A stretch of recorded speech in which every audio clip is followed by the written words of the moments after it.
lack of knowledge is like the most common pattern that leads to every problem. And if I was to sum it all up, it'd be there's a lack of depth of expertise on the utilization of the tech stack on those tools. Oren Greenberg. Oren is a go-to-market AI advisor working with tech companies over the last 20 years. She said, I have this person and they're capable, but they're really resistant. And I have to tell them that in 2 years they're going to be out of a job. It's my responsibility as a manager to tell them that. And it really pains me to do it. I really don't want to tell them that, but this is the reality. And I just said to them, like, I think you need to do it if you want to have a career in marketing in 2 years plus. Knowledge in AI is progressively becoming more difficult because there's more and more niche players, vertical specialized players. I think in marketing there's like over 900 now. Go through the list. After about 100, your brain just starts to freeze. So I think that fragmentation is intensifying. It's becoming harder.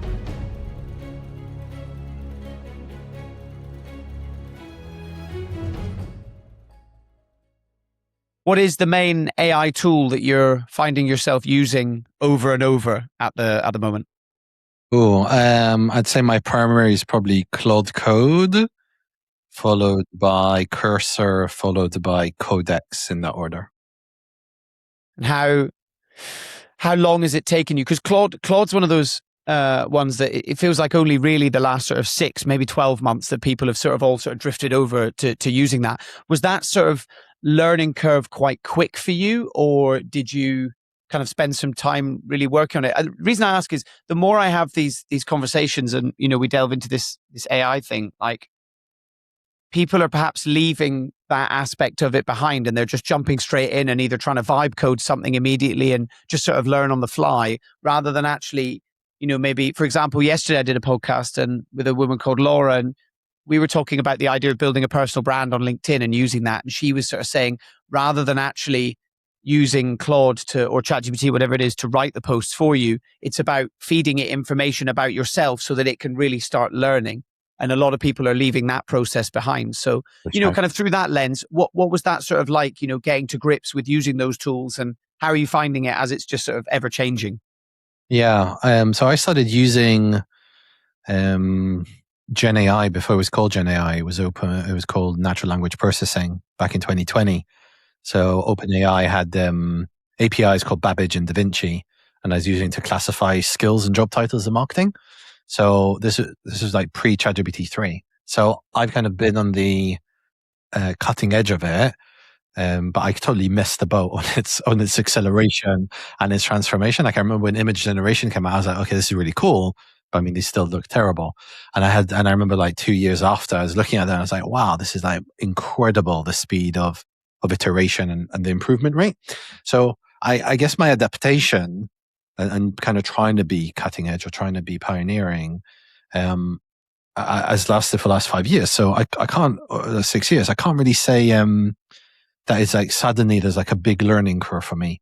It's all felt incremental. There's definitely been moments where there was a massive transformation. Like I think Claude in November, December of last year, there was a big jump in capability. And I think there was only 2 or 3 massive milestones like that I can remember the last 5 or 6 years. But I'd say the overwhelm of trying to stay on top of the proliferation of knowledge in AI is progressively becoming more difficult because there's more and more niche players, vertical specialized players. I think in marketing there's like over 900 now. The AI landscape's complex. Like from the piece of research I read, it's about 29,000 different AI websites out there. I mean, that's like, when you go through the list, after about 100, your brain just starts to freeze. So like you can't even get to 500. So then trying to get your head around 29,000 and observe them and understand them is practically impossible. It's like just a huge fragmented landscape. So I think that fragmentation is intensifying. It's becoming harder. The learning curve of the tools themselves, I'd say it's very incremental. I wouldn't say there's like, when Claude releases routines or when Claude released cron jobs, right, a variant, or released the desktop app or released /commands, I was already like familiar with all of that from the CLI, command line interface. So it wasn't like none of that was new or hard to understand. I'd say it's more. I'd say the hardest bit is navigating the number of updates that they're releasing across the different because Cursor updates something, Claude Code updates something, Codex updates something, and you're like bouncing around trying to understand all these new different features that all these different software vendors are releasing, and that's quite like cognitive overwhelm.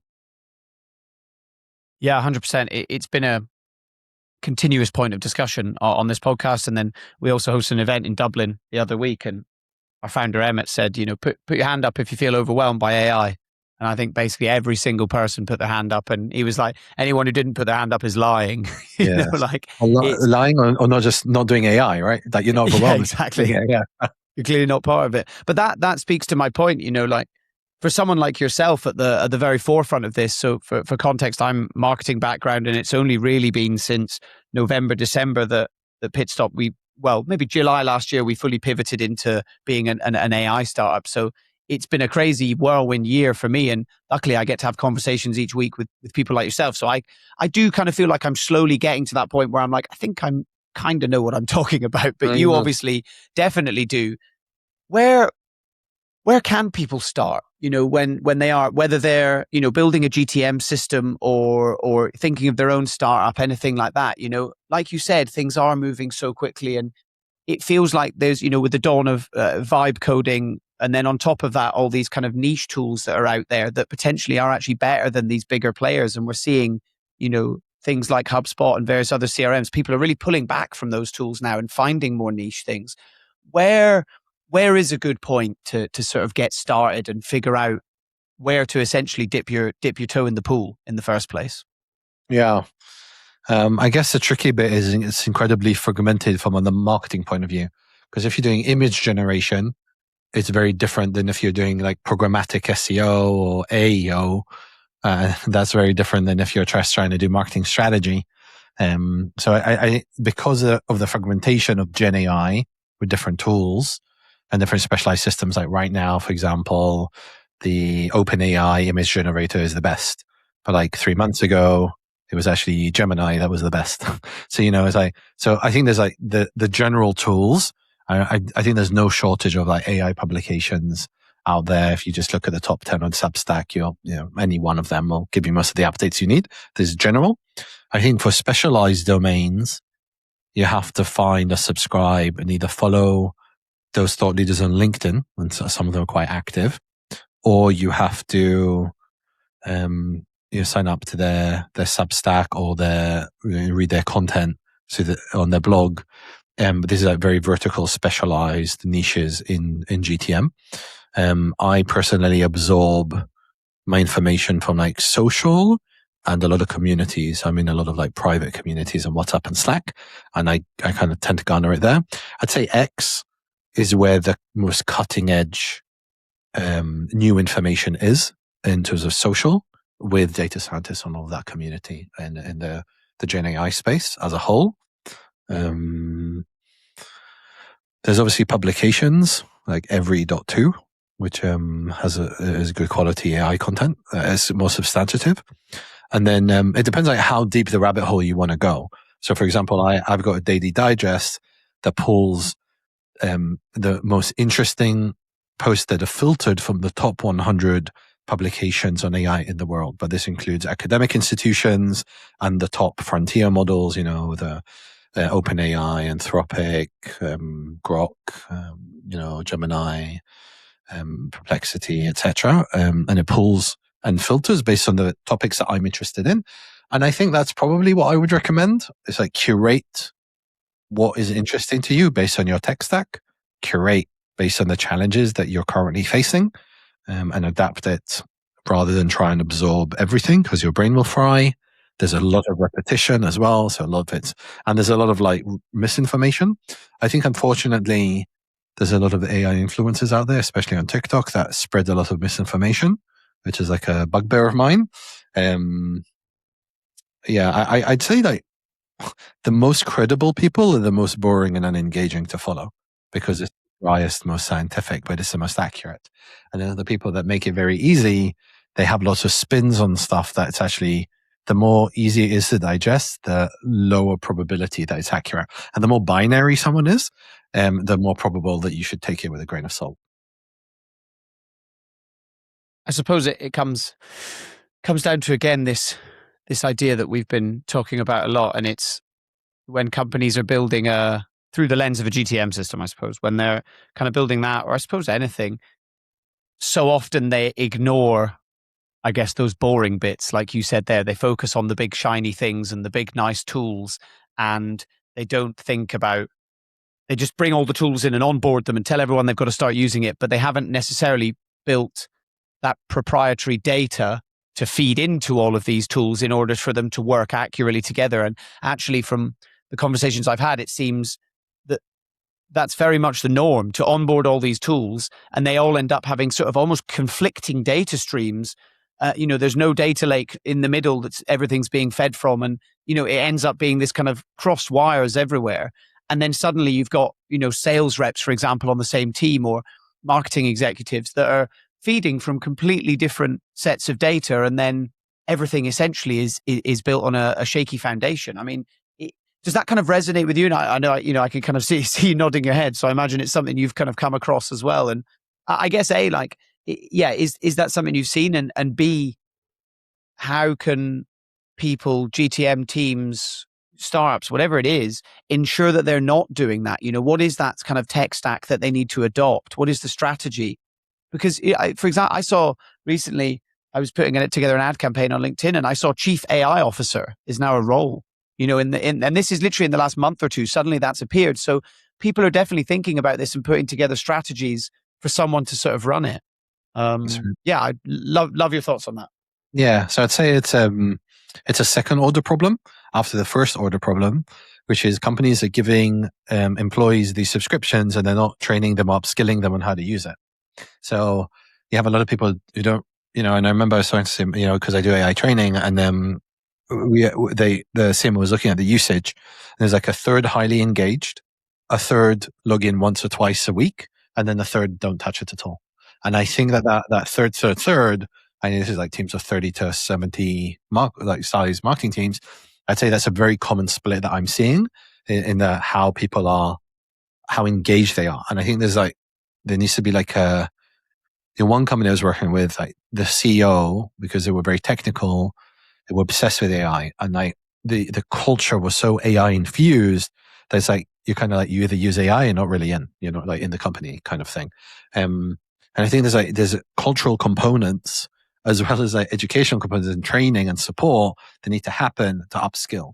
But yeah, when you look at the AI infrastructure, it's a symptom. The poor utilization is a symptom of a lack of understanding and a lack of skills. So people understand the semantic layer or context layer and how to engineer that so it's homogeneous if they understood and had the skills and were engaged and interested in leveraging AI, because you have to develop that layer to get the most out of AI. Otherwise, you're not going to get the result. But you wouldn't care or know to do it if you don't have the skills or the interest. So I think it's like a second order challenge that companies have. Yeah. Again, it seems to just come back to humans, which is kind of nice in a way. And it comes back to culture as well. And actually, it's this term AI native that I've seen a lot recently, and a company being AI native. And I had a guy called Mark Walker on the podcast a few weeks ago, and he was talking about this. And Mark was saying, actually, very, very few companies can truly call themselves AI native. Maybe only companies that have been forged in the last 9 to 12 months, because prior to that, they will have had CRMs, data lakes, whatever it is, that probably haven't been touched by AI, and then they've had to add AI in on the top of that, which I guess leads to the problem that you've just discussed there. And on top of that, it's.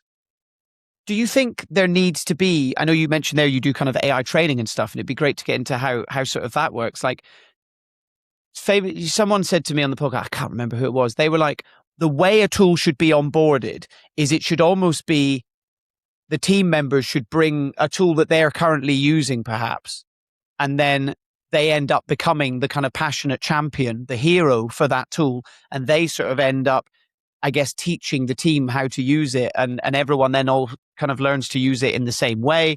It's plugged into the same, data streams, rather than overlord, sales leader, whatever it is, CXO coming in and going, right, you're all going to use this, figure it out.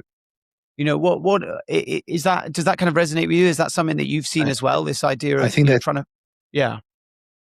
I think they're two different problems. Okay. I think the chief AI officer is about re-engineering the entire business semantic layer to make sure you've got your right MCP set up and you can pull and push the data through APIs correctly, and that the data infrastructure is accessible and available with the AI first tech stack. And that's the thread that connects cross-departmentally. But what I don't see happening, and what I think is improbable, is to have the pioneer for AI who's like sitting in the engineering team, and then that person coming and inspiring the marketing team and the product team, and the product. It's not going to happen. And sales are not going to care with that engineer. So you do need the advocate in both. You need that cross-functional thread, because the reality is, it's like cloud, right? Like when everyone moved to the cloud, or like there was a chief digital transformation officer, and then that role came and went, right? Because people thought digital transformation is going to, you need someone to infuse and migrate. But the reality is everything just became digital. And then you didn't need someone to supervise it because it became so integrated. AI is kind of going through that same metamorphosis or evolution where everything is becoming AI integrated in a way. I mean, you can see that in literally every single tool, like HubSpot with Breeze, Notion with Notion AI, Slack now has an agent. I can't think of a single SaaS software I use that doesn't have a new AI layer. I'm trying to think. Maybe Xero?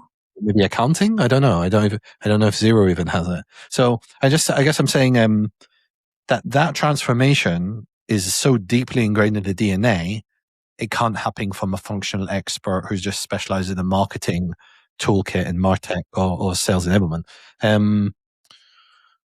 So I just think that there's both. I do think what I noticed when I did AI training the other day for a company, on the training of about 26 people, there were about 2 or 3 who were very knowledgeable about AI. Like, I think maybe only taught them 2 out of 5 or 1 in 5 new things. And they had a very strong grasp. So they knew majority. Unlike the majority of the people who only had 1 out of 5 knowledge, and I had to fill in the 4 out of 5, right? So big gap. And I didn't see an osmosis happen. I'd never heard or saw those 2 or 3 people supporting and helping the others in a meaningful way, as much as it was just they're on their own journey. And sometimes someone picks them, but they weren't advocating and pushing everyone up into another. It wasn't happening. And I think the reason is everyone's just really busy with their responsibilities in their day to day. And if they did that, that would become their full-time role. And it isn't. It's just part of their role. And that's why they can't do it. And that's why it doesn't really work for that advocacy and that team member to then uplift everyone else to the level that is required for true competence. Your tagline on LinkedIn is revenue used to scale with headcount, now it scales with systems. I'd love to get into that a bit more, but does that kind of align with what you've sort of just said there in the, as well? I wonder, and I recognize I'm potentially clutching at straws here, but do you think there's also a certain element of competition in there as well, given all of this narrative at the moment of how all these AI tools are going to replace people and things like that? And X tech company cutting X amount of workforce and things. Do you wonder whether, because used to scale with headcount, now we're using systems, that line in itself is quite potentially could be framed as kind of negative. Do you think there's a certain level of people who are fairly competent with AI tools are kind of gatekeeping against their peers because they're like, this is going to help, I'm going to be one of the 6 in 10 that are kept because I'm becoming AI native and using these tools to improve myself? Do you kind of know what I mean? Do you know where I'm going with this? Yeah, 100%. I think it is negative in that it's acknowledging and advocating for natural selection. And it's unpleasant and uncomfortable for people to stretch beyond their comfort zone and adapt to what is a massive transformation in the environment around them. And that is unpleasant and it is uncomfortable. The reason that line, I advocate for that line, is because after talking to like 10 different CMOs one-on-one, and they all have the same variant of that sentence, that's my interpretation of the things they're saying, where it's like, our CEO has given us an AI utilization KPI, and it's part of our bonus. And then another CMO says to me, I have to let go of 15 people now. And, the first ones to go, the ones who aren't AI native. And then another CMO was telling me, look, I don't want to cut my headcount, but we're not hiring any more people. So the people I have, they have to become more efficient. Yes. I think it's also very different to note there's two different types of companies, very, very broadly, very like, this is a very gross grouping. You got companies that are in a growth mode. It's either like PE backed, highly profitable, or VC backed. And they need to grow aggressively, and they have more leniency or flexibility on hiring headcount. The second type, they're about to go for an exit, and their EBITDA has to be really meaty, and they're like really, really cutting, and they're on a hyperdrive for efficiency. And it's funny because I work with both, right? So they have a very different paradigm. So, but really, I can only see two paradigms that are really prevalent across like all the CMOs I've spoken to in the last like 6 months. I'd say it's either like, here's my headcount and I'm not hiring more, or I'm cutting headcount. But like no one I'm talking to, compared to let's say 3 or 4, like pre-COVID, where they were hiring lots of money, or even like during COVID and the digital, when they were still raising, but for various digital things, they were like, yeah, we have to hire, I'm under a lot of stress. Why? I have to hire 50 new marketers in the next 12 months. Like, it's a lot of people I need to hire. And I don't hear that conversation anymore. I just hear this like pressure and standard that they need to achieve with the implementation of AI that's coming literally bored down. I mean, the reason I kind of repositioned myself, because one of my clients, the M&A event, was affected by them not being AI first. And when the CEO told me that, I was like, wow, okay, this isn't just like hype on LinkedIn anymore. It really is impacting the exit, which is the most important event for the shareholders. And I was like, okay, then it's time for me to like publicly communicate the last 5 years of experience that I've kind of haven't been communicating publicly. So I think a very interesting timing, very interesting shift in what's happening. I would say, I just finished that thought off with one thing a CMO told me the other day. She said, I have this person and they're capable, but they're really resistant.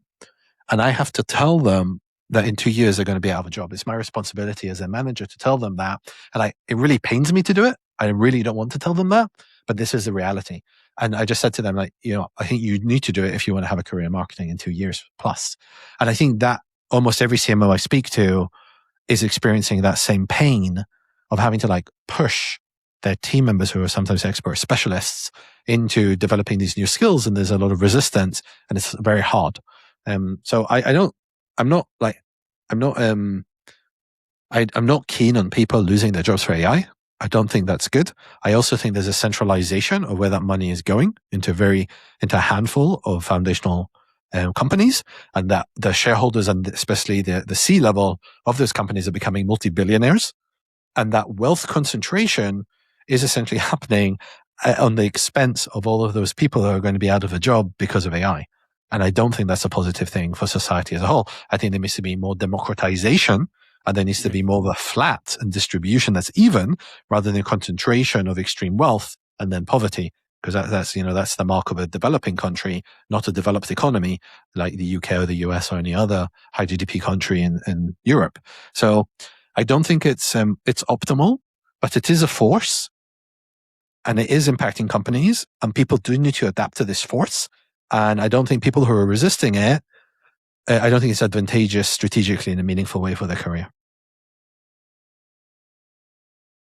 If someone listening is resonating with all of this and they're sat there going, shit, maybe I am being a bit resistant to this. Maybe I do need to pick up on this a little bit, whether they're a marketer or, a lot of our listeners are more in the kind of sales side of GTM, but equally, kind of across the same sort of thing, I guess, improving those skills.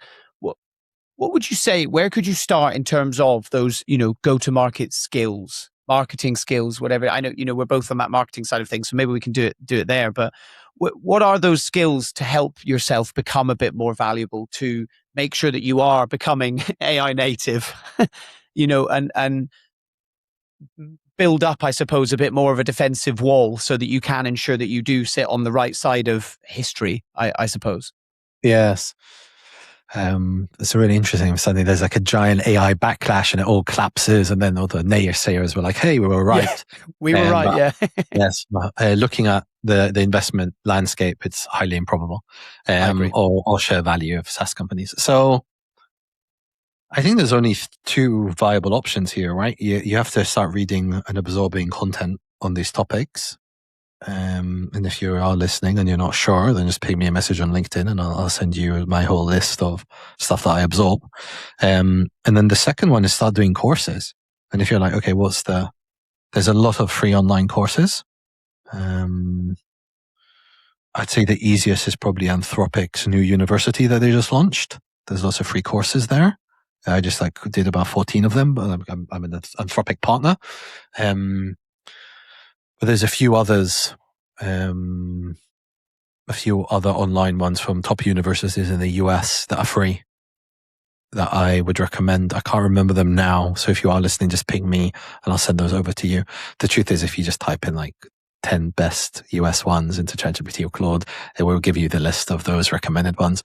Then you just need to go and absorb. But I do think more importantly than doing courses is hands-on practice and experience. So, use Claude Cowork, use Claude Code, and develop those skills. And you just really need those three.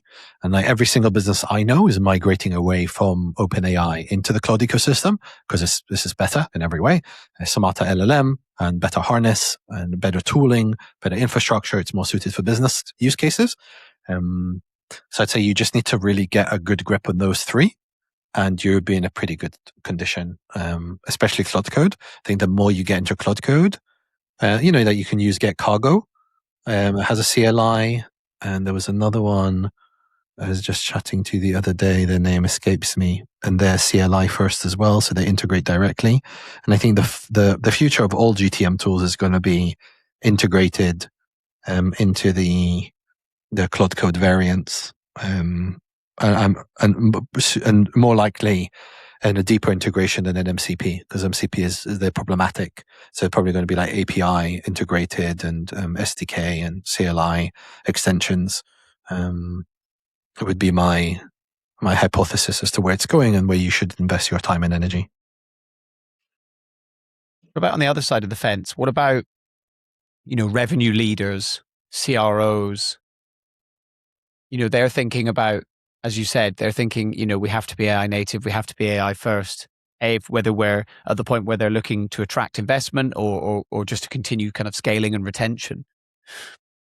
How can they view it more as, leveraging AI for the team that they already have rather than replacing? Maybe they don't want to have that difficult conversation. They don't want to, do that. They'd rather just kind of try and I've had a lot of pushback recently about using the word empower. People don't seem to like that word, but I suppose for lack of a better term, trying to leverage their team and help them do that rather than go, we're going to have to get rid of a load of you and use tools. Maybe upskill. Upskill is a better, because it's really just about developing new skills, right? You're not changing your foundational understanding of marketing principles. I mean, even most of the channels haven't changed. LinkedIn hasn't changed. Google Ads hasn't really changed. I mean, the only change is really Google search and moving AI mode, AI overview, but then AI overview is going to become AI mode and it's going to be like Claude, Perplexity, and ChatGPT. And I think that's a huge channel. That was 50%, 45% of all digital spend in the world was going through Google. So, I mean, I'm not saying that it's minor, it's huge, but fundamentally it's still only one channel. It's only Google and search, right? I can't think of any other channel that's materially changed. And people haven't really changed their buying preferences. They just changed the way that they buy through leveraging AI to curate and research. But they're still buying the cars and the shoes, and they're still buying B2B accountancy services or SaaS software. It's just that that layer on top and that research and exploration has shifted. So I just say it's new skills really, because it's not a massive transformation other than AEO, which is a big shift. But that's the only big material shift that's really happening. But the way you do your work has shifted. What you do is pretty much the same, but how you do it has shifted. the efficiency and speed has shifted. It's really interesting you say that, because I kind of wanted to touch on, the sort of traditional B2B marketing playbook and, kind of what that typically kind of looks like. And for example, even like a huge difference that I think we've seen over the last couple of years, using kind of LinkedIn, is this idea of sort of building in public and, founder led and all that stuff. And I think, as you said, I think that has come round because teams can move a lot faster because of AI tools, and therefore founder maybe has a bit more time to go, right, I'll get a videographer to follow me around for a day a month, or, whatever it is they can. And if I'm honest, this is something I'm in the trenches with at the moment. I'm working with my co-founder and CEO, Richie, on really doing that building in public thing and building it. And he's from a product background. So he's like, this is not my, thing at all. So like you said there, and in a way, it's kind of cool, even him at the tip of the spear, and he's upskilling himself, because he's like, right, I'm coming from this product side of things, and now I've got to dip my toe into this new world of content creation and, standing in front of a camera and feeling like feeling kind of silly, and it'd be the same if they suddenly threw me into the product side and were like, you've got to go and build this. And I'd be like, I don't know, kind of where to start. But do you think there are any aspects of that traditional B2B marketing playbook that are actually failing? Or do you think it's just things are just you're keeping that baseline, and actually things are just moving faster, and if anything, more things are being added on? Do you think actually sometimes a company needs to step back even further than that sort of traditional playbook and kind of rewrite that? Or is it about sort of building that framework on top? I hope you know where I'm going with that. Yeah. I think it's highly fragmented, right? Because when you take into account audience, product, brand, geography, industry, tech stack, team, and you put it all together, it's very hard to make broad generalizations applicable, because like one channel or one strategy that works for company A completely flop for company B. And so that's the hard thing. Like, there is no magic playbook. Otherwise, everyone just be running the same playbook. But there's definitely very clear things that are in decline. Like cold email outbound is definitely in decline in terms of its efficiency. And you kind of go, but why is it in decline? Because of leveraging AI to increase volume, and then the spam filters have now gone out of whack, and now deliverability has dropped. And then that whole channel is performing like progressively poorer and poorer, and the ROI is getting harder and harder. So yes, there's definitely traditional playbooks, like the predictable revenue playbook, that is kind of dying a relatively rapid death. Unfortunately, there's lots of other casualties, like organic reach. Like organic reach on LinkedIn, my organic reach has shrunk by 70% compared to last year. Now, isn't it? It's like 1% almost. Yeah. Yeah, but last year it had dropped from the year before. So now I reach like 13,000 people a month. I remember I had one video that reached 650,000 people. So it's one video, 650,000, a whole month worth of content, 13,000. Like, what a catastrophic drop in organic reach. So like they've killed. So that means that like thought leader ad format, which is relatively new and is not traditional B2B playbook, is very effective, and it works when the messaging is tight and it's well done and it's amplification of organic. And with founder brand, I think founder brand is generally overhyped. I remember I did extensive research to try and validate who does a good job with it. And I did analysis on 11,500 SaaS CEOs, which is pretty much like a third of all the SaaS CEOs in the world. So it's a huge data set, about 800,000 posts that I analyzed. It took me months. And, the average CEO posts like once a week. But like finding the outliers who are exceptional, like we could both name them on the call right now, and there's literally only about 10 or 15 of them. So it's very hard to pull off founder brand well. If you do it well, then the success is very high. So if you talk to like Gallagher and you look at my Turing Fest video that was on my homepage from talk I did at Turing, and some of the insight he gave me about the contribution of LinkedIn to his pipeline, to his company growth, it was significant. But like, how many CEOs of SaaS companies are there with 85,000 followers on LinkedIn? Very, very few. There's only 5,000 people in the world with more than 75,000 followers. something like that, right? So it's like Wow. tiny. Yeah. I actually have a post on it. I did the analysis the other day on how many. So if you ping me, I can send that over. But it was very, very small. And I think this is like, it's popular as a concept, but very, very hard to execute. You have to go all in and really crack it. Very few people have done that well. Other thing, traditional B2B, tricky. I mean, cold calling is still very effective, but only effective if you have a high ACV and you can stomach that cost, right? And you have a good talent who's skilled at it. Direct mail can work because everything's digital, but it has to be really differentiated and creative.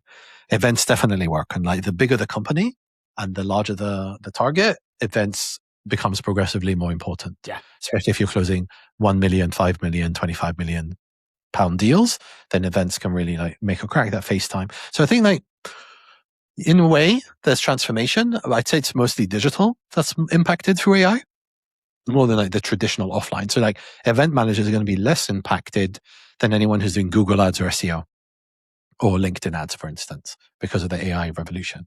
But yeah, I mean, we could spend the whole hour just talking about all the strategies and channels on B2B and thinking through each one and how it's impacted. But then because every company is different in like I'm seeing it now because I'm just going through like all the different companies I support of different ARR and different products and, like Reg Tech and HR Tech and so many, very different, very, very different challenges with their B2B strategy. Like if this is a product-led growth play or sales-led or hybrid or partner play, or paid search focus or paid social, like they all have like very different quirks which drives the majority of their pipeline. They all have like, because of the nature of their industry. So it's very hard to generalize. Last question is in the work that you've, done, whether, coaching through AI or being in the trenches yourself, have you noticed, is there kind of one sort of bottleneck that you've seen within organizations? And I recognize as well, I'm tarring everything with the same brush again. So, please give me insight into that if there's something there as well. But have you generally seen, is there one bottleneck within organizations where you've noticed execution, performance really kind of breaking down? I'll give you an example. So one of the main ones that we've had on the podcast is people have said, within GTM, it's sales leaders. So a newly promoted sales leader who was a very high performing rep, then was suddenly put in charge of a team of 10, 15 reps, given zero coaching or leadership upskilling, and then expected suddenly to not close deals themselves, but manage a load of other people to do it. And they were like, I don't have the tools to do this. It's intentionally a completely new role and skill set. And they, sort of 4 or 5 people I had on said this, and they were like, that's where it really goes. Sales leaders, they're the ones that need the most help. And I would love to get your thoughts. Have you noticed, is there somewhere that you've seen within organizations that are, kind of really being squeezed, that kind of bottleneck? And it's funny because you mentioned Mark Walker, and I think, because he's a CRO, he has a lot more insight into that sales part than I do. Even though But he's even from the marketing. AI. But yeah, for the marketing, I don't like the first thing that pops up to mind is it's like a hyper tactical point, which is that people aren't reviewing the process that AI goes to produce an output. And the AI makes a lot of mistakes with the way it does it. And people just can't be bothered. And then the output they're getting is wrong. And it's like just a lack of skill with understanding how AI works and the perseverance and endurance to actually review everything it's producing in a task in depth. But literally I had that happen earlier today where it was a very interesting experience. I'm in Slack and the marketer is copy pasting what Claude is saying. And I'm giving her the thoughts and feedback on what to do.